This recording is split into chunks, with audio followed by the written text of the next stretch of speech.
வணக்கம். நான் உங்கள் ஜோதிடாசான் வஜ்ரம் அருள்ராம்.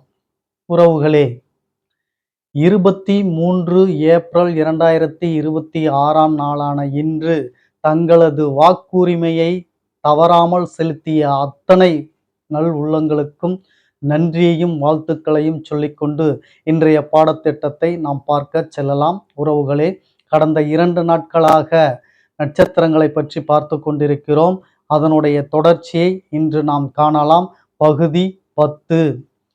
இந்த நட்சத்திரங்கள் என்பது 27 நட்சத்திரங்கள்.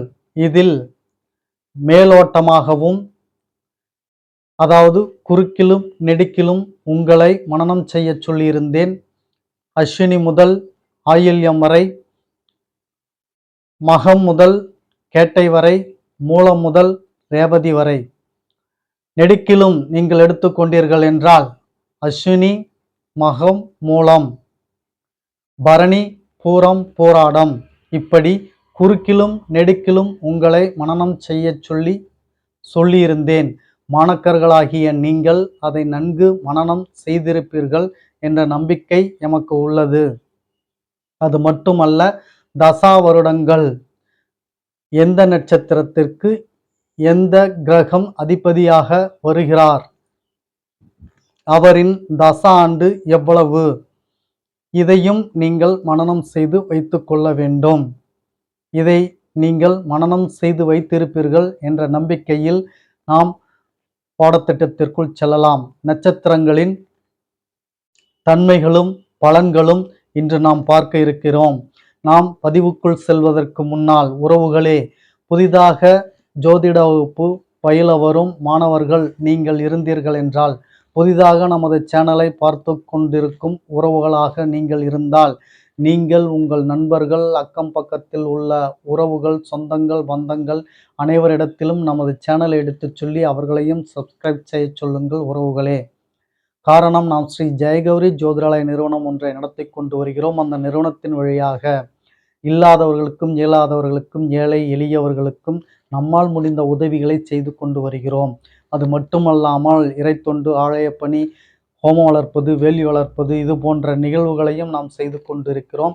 நாம் செய்யக்கூடிய இந்த செயல்களினால் கிடைக்கப்பெறும் அத்தனை புண்ணியங்களும் நீங்கள் நமது சேனலை சப்ஸ்கிரைப் செய்வதனால், நம் குடும்பத்தில் ஓர் அங்கமாக ஆகிவிடுவதனால் உங்களுக்கும் அந்த புண்ணியங்கள் கிடைக்கும், உங்கள் குடும்பத்தாருக்கும் அது வந்து சேரும் என்பதில் மாற்று கருத்து இல்லை உறவுகளே. எனவே பார்த்து கொண்டிருக்கக்கூடிய நீங்கள் முதலில் நமது சேனலை சப்ஸ்கிரைப் செய்யுங்கள். அருகில் இருக்கக்கூடிய பெல் பட்டனை ப்ரெஸ் பண்ணிக்கோங்க. லைக் பண்ணுங்க, ஷேர் பண்ணுங்க. நான் சொல்வது போல் எல்லோரிடத்திலும் சொல்லி நமது சேனலை சப்ஸ்கிரைப் செய்ய சொல்லுங்கள். இப்போ பதிவுக்குள் போகலாம் வாங்க உறவுகளே.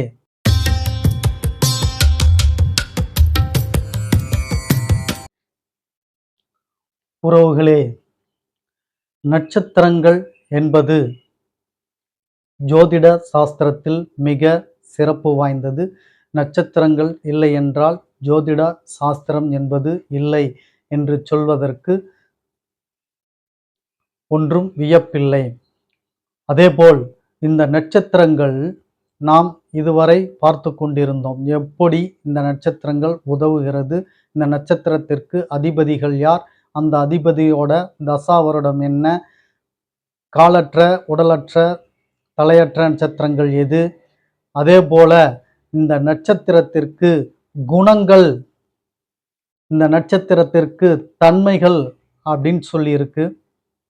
இந்த நட்சத்திரங்களோட தன்மைகள் என்ன என்று நீங்கள் பார்த்தோம் என்றால், இந்த நட்சத்திரத்திற்கு யார் அதிபதி என்பது உங்களுக்கு தெரிந்தது. அதேபோல் இந்த நட்சத்திரத்திற்கு எந்த வீடு என்பது இருக்கிறது. இந்த நட்சத்திரத்திற்கு குணாதிசயங்கள் என்ன என்று இருக்கிறது. இந்த நட்சத்திரம் நிறம் என்ன என்று இருக்கிறது. இந்த நட்சத்திரத்திற்கு உருவம் என்ன, வேதை என்ன, நாடி என்ன, இப்படி இவ்வளவு விஷயங்கள் இந்த நட்சத்திரத்தில் அடங்கி உள்ளது. இதைதான் நாம் நட்சத்திர தன்மைகள் என்று சொல்கிறோம். ஒவ்வொரு நட்சத்திரத்திற்கும் இது போன்ற தன்மைகள் இருக்கிறது. அவைகள் எல்லாம் உங்களுக்கு புத்தகத்தில் இருக்கும். புத்தகத்தை நீங்கள் ஆர்டர் சொன்னீர்கள் என்றால் மட்டுமே புத்தகம் வழங்கப்படும். புத்தகத்தில் உங்களுக்கு நட்சத்திரங்களின் தன்மைகள், அது இடம்பெற்ற ராசி, அதனுடைய பாதங்கள், அது எத்தனை பாகை கலை அளவில் இடம்பெற்றிருக்கிறது, 108 பாதங்கள், இப்படி அத்தனையும் புத்தகத்தில் இடம்பெற்றிருக்கும். நீங்கள் புத்தகம் வேண்டும் என்று சொன்னால், ஆர்டர் தந்தால் மட்டுமே புத்தகம் உங்களுக்கு கிடைக்கும். டெஸ்கிரிப்ஷனில் என்னுடைய மொபைல் நம்பரை கொடுத்துள்ளேன். மெயில் ஐடி வேண்டுமென்றாலும் இருக்கிறது. எனவே என்னை தொடர்பு கொள்ளலாம். வாட்ஸ்அப் என்னும் அதுதான். வாட்ஸ்அப்பில் நீங்கள் தகவலை தெரிவித்தாலும் சரி. உறவுகளே, இந்த நட்சத்திரங்கள் இவ்வளவு சிறப்புகள் கொண்டது. அவைகளை பற்றி நாம் பார்த்துவிடலாம். இந்த நட்சத்திரத்தினுடைய தன்மைகள் என்பது ஒரு பட்டியல் இட வேண்டும், அந்த அளவிற்கு இருக்கிறது. எனவே அந்த பட்டியலை போட்டு கொடுப்பதற்குண்டான கால அவகாசம் இல்லாததால் முடிந்த அளவிற்கு இந்த நட்சத்திரத்தின் தன்மைகளை நான் தருகிறேன். முதலில் நட்சத்திரங்களில் சுப நட்சத்திரம், அசுப நட்சத்திரம் என்பதை பற்றி பார்த்து விடுவோம். இந்த 27 நட்சத்திரங்களில் உன்னதமான நட்சத்திரங்கள் என்று சொல்லக்கூடிய நட்சத்திரங்கள் இருக்கிறது. இந்த உன்னதமான நட்சத்திரங்கள் எந்தெந்த நட்சத்திரம் என்று எடுத்துக்கொண்டீர்கள் என்றால், முதலில் கேது பகவானின் நட்சத்திரங்கள் உன்னதமான நட்சத்திரங்கள். எத்தனை நட்சத்திரம்? 2 நட்சத்திரங்கள். அதற்கடுத்தது சந்திர பகவானின் நட்சத்திரங்கள் 3 நட்சத்திரங்கள், மிக உன்னதமான நட்சத்திரங்கள். அதன் பிறகு சனி பகவானின் நட்சத்திரம் 2 நட்சத்திரம், மிக உன்னதமான நட்சத்திரம். அதன் பிறகு புதன் பகவானின் நட்சத்திரம் 1 நட்சத்திரம், உன்னதமான நட்சத்திரம். இந்த நட்சத்திரங்கள் அத்தனையும் உன்னதமான நட்சத்திரம்.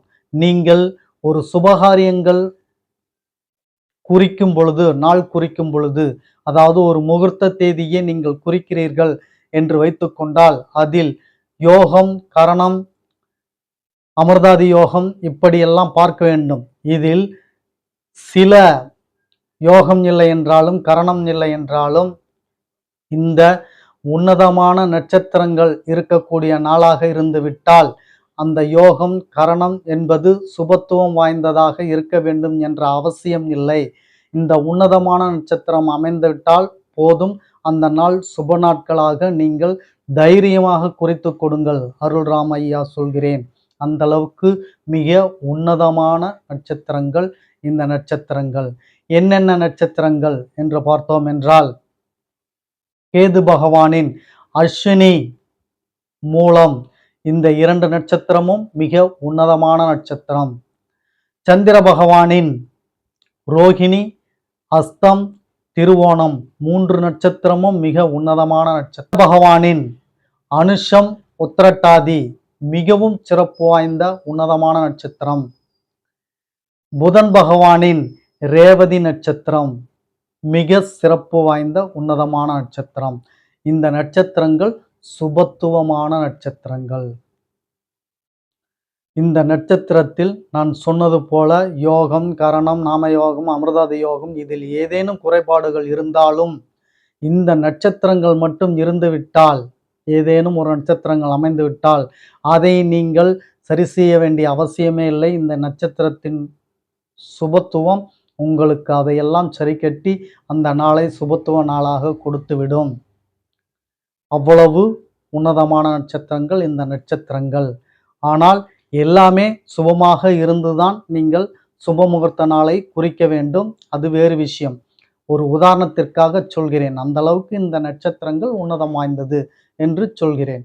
உறவுகளே, இந்த நட்சத்திரங்களில் அசுப நட்சத்திரம், அசுப நட்சத்திரம் என்று எதிர் கேட்டீர்கள் என்றால், நான் ஏற்கனவே சொன்னது போல் சூரியனின் நட்சத்திரமான கார்த்திகை, உத்திரம், உத்திராடம், சித்திரை,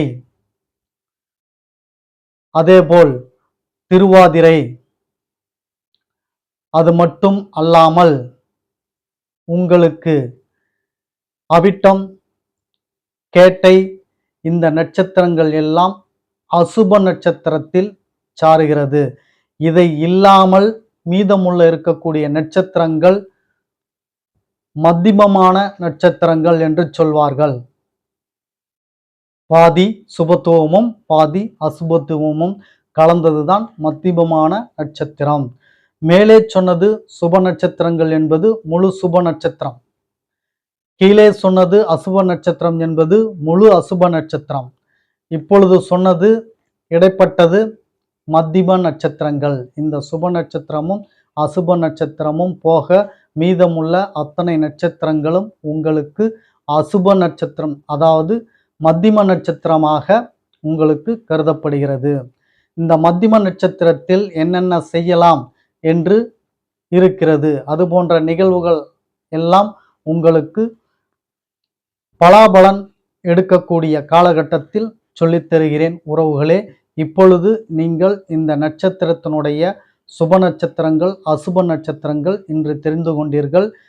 அதேபோல் நட்சத்திரத்தின் தன்மைகள், நட்சத்திரத்திற்குண்டான குணங்கள், நட்சத்திரத்துக்குண்டான உருவங்கள், நட்சத்திரத்துக்குண்டான நிறங்கள், நட்சத்திரத்திற்குண்டான நாடி வேதை, இது போன்ற அத்தனையும் இந்த நட்சத்திர தன்மைக்குள் அடக்கமாகிறது. இந்த நட்சத்திர தன்மைகள் என்னவென்று நீங்கள் அறிந்து கொள்ளுங்கள். அதற்குண்டான புத்தகத்தை நீங்கள் பார்த்து முடிந்தளவிற்கு நான் இதை கொடுக்க உங்களுக்கு முயற்சி செய்கிறேன். உறவுகளே, இந்த நட்சத்திரத்தினுடைய பாடத்திட்டம் இன்றைய நாளோடு உங்களுக்கு நிறைவு பெறுகிறது. அடுத்தது நாம் பார்க்க இருப்பது யோகத்தை பற்றி பார்ப்போம். யோகம் மிக சிறப்பான வகுப்பாக இருக்கும். தவறவிடாதீர்கள், தயாராக இருங்கள். இந்த நட்சத்திர பாடம் இன்றோடு நிறைவு பெறுகிறது. மீண்டும் ஒரு முறை சொல்லிக் கொள்கிறேன். நட்சத்திரங்கள் 27ஐயும் மனனம் செய்து கொள்ளுங்கள். அது குறுக்கிலும் நெடுக்கிலும் மனனம் செய்து கொள்ள வேண்டும். நட்சத்திரத்தின் அதிபதிகளை தெரிந்து வைத்துக் கொள்ளுங்கள்.